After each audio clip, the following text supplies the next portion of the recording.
Bismillahirrahmanirrahim. Alhamdulillahi rabbil alamin wa la aqibatu lil muttaqin wa la udwana illa ala adh-dhalimin. Wa afdalus salati wa atammut taslim ala sayyidina Muhammadin bin Abdullah wa ala alihi wa ashabihi ajma'in. يقول سبحانه وتعالى بعد أعوذ بالله من الشيطان الرجيم بسم الله الرحمن الرحيم يا أيها الذين آمنوا كتب عليكم الصيام كما كتب على الذين من قبلكم لعلكم تتقون أياما معدودات فمن كان منكم مريضا أو على سفر فعدة من أيام أخر إلى الآخر الآية صدق الله العظيم وبعد. Hamdi dhe falenderimi Allahut i takon, atë falenderojmë për atij çdo të mirë, mirësi, siguri, mbrojtje dhe dashuri kërkojmë. Selamet dhe përshëndetjet tona më të sinqerta, Muhammed alayhi salatu wassalam, i adresojmë familjen e tij të pastër, nuk harrojmë shokët e tij të ngushtë, nuk i largojmë. Elusim të madhin Zot që Allahu mëshirën e tij mbi ne dhe mbi mbarë njerëzimin ta lëshon. Të nderuar vëllezër e të nderuara motra, të nderuar gjithë ju besimtarë të cilët do të na ndiqni përmes kanaleve televizive. Jemi sot këtu me ju për të ndajtur disa informacione në lidhje me ciklin e ligjëratave të muajit të bekuar të Ramazanit. Respektivisht, sot jemi këtu jo për të treguar se kush duhet ta mbajë agjërimin, por jemi sot për të treguar një version tjetër të Ramazanit, kujt Zoti në Kur'anin famëlart ja ka mundësuar që atyre që bëhet një lloj tolerance për mos ta mbajtur agjërimin e Ramazanit. Meqense në parim Allahu në Kur'anin famëlart i obligon të gjithë besimtarët që të mbajnë Ramazanin, pra të distancohen nga haja edhe pija. Në të njëjtën kohë, Allahu në Kur'anin famëlart po ashtu potencon edhe dy grupe të njerëzive, cilëve Allahu a ka mundsuar dhe ju bën një lloj tolerance në raport me agjërimin apo në raport me distancimin nga haja edhe pija. Janë dy grupe të njerëzive të cilët Allahu në Kur'anin famëlart, respektivisht në kapitullin El-Baqara, i potencon si grupe përjashtuese për të cilët Zoti bën një lloj tolerance të mos realizuar agjërimin. Allahu në Kur'anin famëlart na drejtohet dhe na thotë kështu: Ayyaman ma'dudat faman kana minkum maridan aw ala safarin fa'iddatun min ayamin ukhra. Para ditët e agjërimit janë të caktuara, janë të numëruara.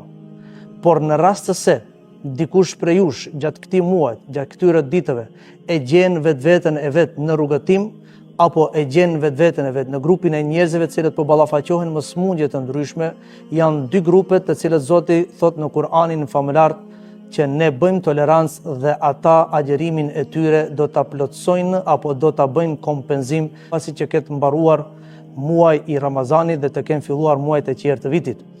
Dhe në raport me këtë, Allahu në Kur'anin famëlart tregon respektivisht për ne dhe për muslimanët e për besimtarët mirë kuptimin, por jo vetëm, tregon edhe tolerancën se jo të gjithë njerëzit dhe jo të gjithë njerëzit do ta kenë mundësinë për të realizuar agjërimin. Së pari më lejoni që të tregoj arsyen dhe parimet mbi të cilat ndërtohet koncepti universal apo parimet universale të Islamit. Së pari ajo që ka dua të përcjelli këtu është kjo se Zoti në raport me obligimet dhe detyrimet të cilat neve na jep, jo vetëm gjatë muajit të Ramazanit, por në përgjithësi, absolutisht nuk duhet të perceptohen si detyrime të cilat e vështirësojnë dhe në të njëjtën kohë janë pengesë serioze për zhvillimin e jetës tonë. Gjithmonë ajo duhet të kuptohet në të kundërtën e saj. Çdo një obligim të cilën Zoti e kërkon është në raport me ne për të na lehtësuar ose për të na përmirësuar ose për të na zhvilluar cilëtetin apo cilësinë e jetës. Dhe në të njëjtën kohë në raport me këta dy lëshime, me këta dy tolerime, me këta dy mundësi që Zoti u jep këtyre dy grupeve të njerëzive, pra është një parim me të cilën Allahu në Kur'anin famëlar thotë kështu: La yukellifullahu nafsan illa wus'aha, dhe Allahu asnjëherë për besimtarëve nuk kërkon gjëra të cilat nuk kanë mundësi të realizojnë. Por në të njëjtën kohë, nëse na ka erdhur Ramazani dhe agjërimi, pra që është një sfidë e llojit të vet, ku ne sfidohemi përmes hajes edhe pijes, pra duhet për 29 ditë me radhë apo 30 ditë nëse Ramazani është, ne do duhet ta sfidojmë vetveten tonë duke u distancuar nga haja edhe pija. Në të njëjtën kohë ne nuk duhet ta harrojmë një fakt që Zoti e din se para se ai të na bëjë diçka obligim, ai e din se ne kemi mundësi që të realizojmë këtë obligim. Por në parim, Allahu thot për besimtarët është bërë obligim agjërimi. Po ja që na bën vaki, që kemi grupe të ndryshme të njerëzve, të cilët Allahu në Kur'anin famullar i ka potencuar, siç janë udhëtarët apo siç janë të sëmurët. Zoti në këto dy raste bën tolerancë dhe tregon një lloj mirëkuptimi. Për shkak se ashtu siç na ka mësuar edhe pejgamberi alayhi salatu wasalam, yassiru wala tu'assiru, pra ju gjithmonë lehtësoni dhe mos vështirësoni. Edhe Zoti është shumë interesuar në raport me ne që gjithmonë të na ofrojë opsionin i cili është më i lehtë për ne e jo ai i cili është më i vështirë. Dhe nga ky parim Zoti na ofron neve mundësinë për dy grupe të ndryshme, pra siç janë udhëtarët apo musafirët dhe të sëmurët, që Zoti për këta dy grupe bën tolerancë në raport me agjerimin. Çka konsiderohet dhe kush konsiderohet udhëtar?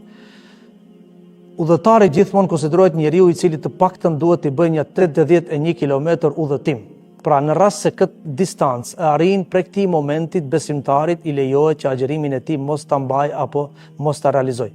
Në të njëjtën kohë, të sëmurët, ata të cilët Zoti i përmendën në Kur'anin famullar, në rast se ju jeni prej sëmurëve, pra neve Allahu na mundëson një mundësi, na jep një rast që ne atë ditët në të cilët jemi të sëmurët mos ta mbajmë agjerimin dhe atë ta kompenzojmë dhe ta bëjmë si kompromis pas muajit të bekuar të Ramazanit. Të sëmurët janë dy kategori, pra janë kategoria të sëmurëve me sëmundje kronike, pra afatgjate, sëmundje e cila nuk përfundon as pas Ramazanit, dhe kemi kategorinë e njerëzve me sëmundje afatshkurte, të cilat mund të jetë vetëm në brendit të muajit të bekuar të Ramazanit. Ata të cilët kanë sëmundje afatgjate janë ata të cilët e kompenzojnë përmes pagesës, dhe ata të cilët janë me sëmundje afatshkurte janë ata të cilët e kompenzojnë agjerimin pas Ramazanit, po ashtu përsëri me agjerim. Dhe ajo çka ne duhet të kuptojmë nga kjo është pikërisht që Zoti na jep mesazhin se ai është me ne gjithmonë mirëkuptues, është tolerant dhe na mundëson gjithmonë një lloj kompromisi. Për shkak se kompromisi jo vetëm në raport Zot-njeri, por kompromisi në raport edhe njeri-njeri është shumë i rëndësishëm për zhvilluar një jetë normale dhe në harmoni dhe në bashkëjetesë me njëri tjetrin. Elusim të madhin Zot që Allahu inshallah gjithëve muslimanëve dhe besimtarëve agjerimin të alesoj. Allahu inshallah të gjithë sëmurët tanë të na shëroj. Allahu inshallah të gjithë dërtlive brenga të alargoj. Allahu inshallah të gjithë të vdekurit tanë të na mëshiroj. Allahu inshallah të gjithë neve në botën tjetër në xhenetet e tij të na takoj. Wa akhiru da'wana walhamdulillahi rabbil alamin. Mbeteni në mëshirën dhe në begatinë e të madhit Zot. Allahu qoftë me ne dhe me të gjithë njerëzit anë e mban botës. Assalamu alaikum wa rahmatullahi wa barakatuh.